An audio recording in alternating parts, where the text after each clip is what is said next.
Wanted to take a break from my Dream Plan build series for a little bit, and I decided to do just that. And instead, going to be taking a look at a recent purchase I made, being this Blockman Big Haulers locomotive, as well as two cabooses. And there's a bit of a story as to how I acquired these, which I'll get to shortly.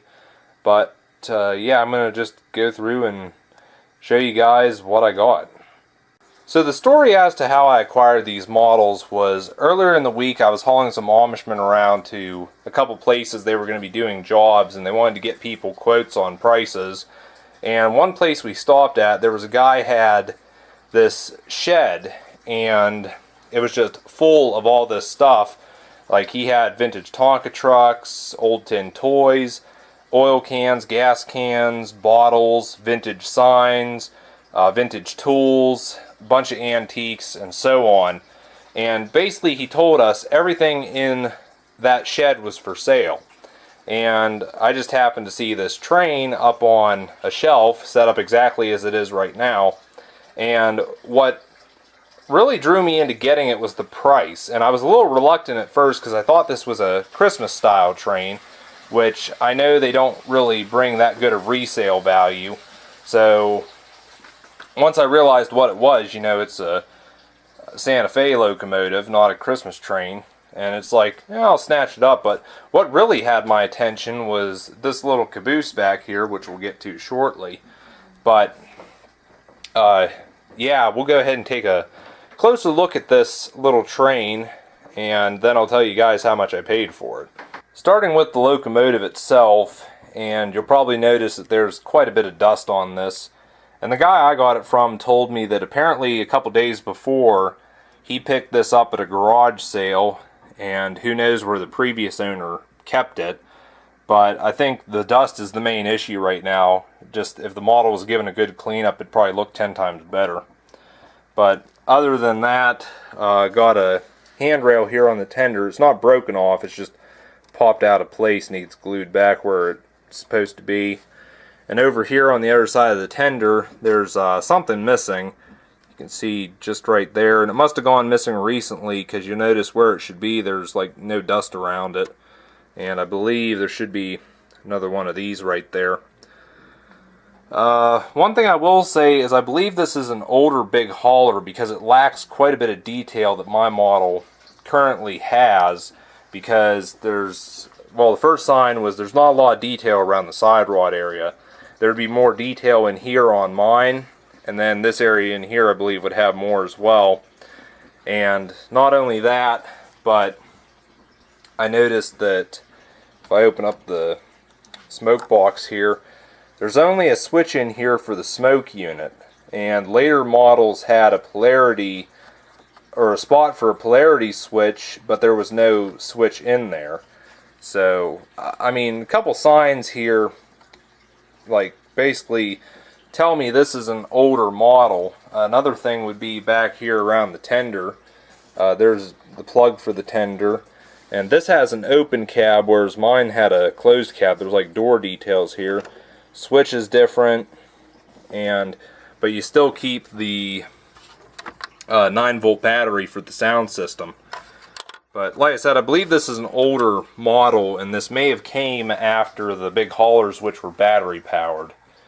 And I'm trying to see here if there's anything else.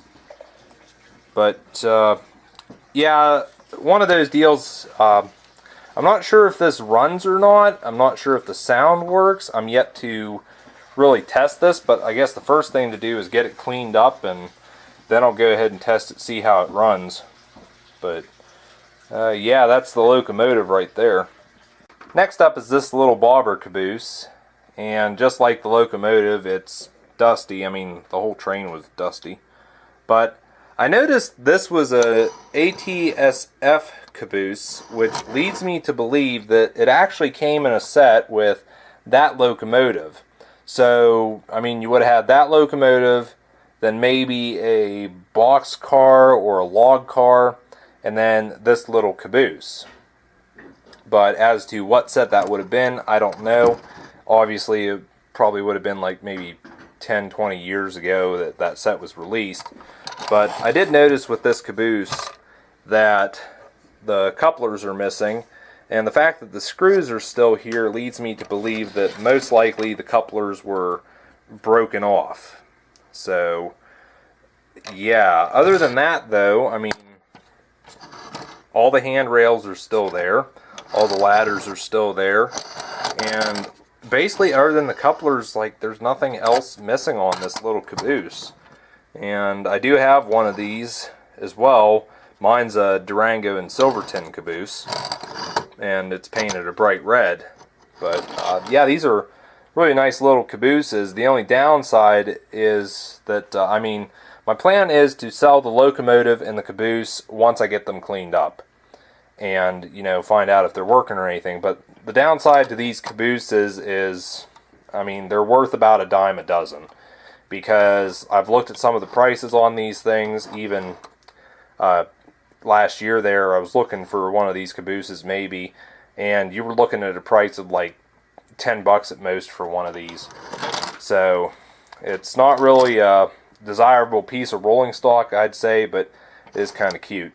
And lastly is this somewhat adorable little NYC caboose, and this is basically what led me to purchase this train. I kind of wanted this, and it's surprisingly it's not a Bachmann product, and I kind of knew that when I purchased it, but it wasn't until I did some digging around underneath that I realized, you can just see there, it's a Lionel Trains product.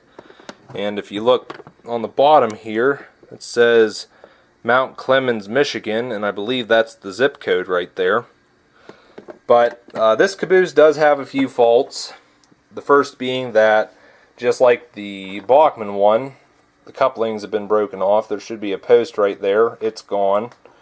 And this one over here, same deal, but it looks like somebody attempted to fix that, but it didn't hold. And you'll also notice that there's like these sprung pads here on the trucks, or this truck at least, not the front one. And that's because this caboose, I guess, lights up. And I would believe, like these markers here, those light up. And based on the way the windows look, I'd say the interior lights up as well. And it does have a little sliding door here, which apparently needs work. But if I open that up and we look inside, we can see wiring in there. And it's one of those deals, I don't know if this works or not either. I'd have to take time and tear it apart and test it and fix whatever necessary, but yeah, it does have lights in there apparently. And other than the couplers, doesn't appear that anything else is broken off or missing. All the handrails are there and the ladders, the railings up top, railings on the side, railings on the back, and then everything on this side is there as well. So yeah, my plan is to basically fix up this little caboose, and it's going to go into my own collection. And maybe if there's enough interest, I'll actually do a video showing me fixing this and making it a proper running model again. So you may be wondering how much I paid for this train. And basically the price was the real deal breaker in the end and what led me to buy it. But believe it or not, what you see, I only paid $10 for. And apparently the guy that I got it from, he got it at that garage sale for only $5. So, you know, the fact that he charged $10, he was at least doubling his money, and as long as he made a profit, he didn't really care. And plus, he kind of knew I was a G-scale collector anyways, and he figured rather see this go to a person like me that's actually going to do something with it, rather than just having it sit on the shelf in his garage there for another 10 years.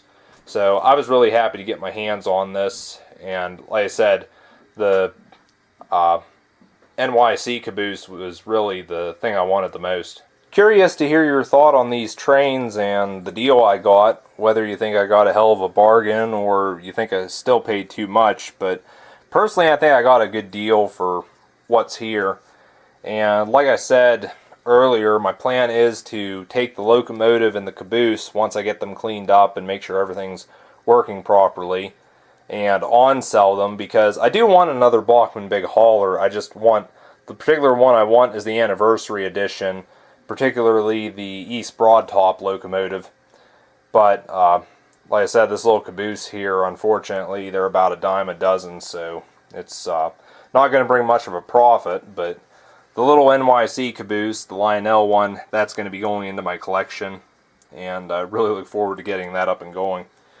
But yeah, that's just a little look at an unexpected find, I guess you'd call it.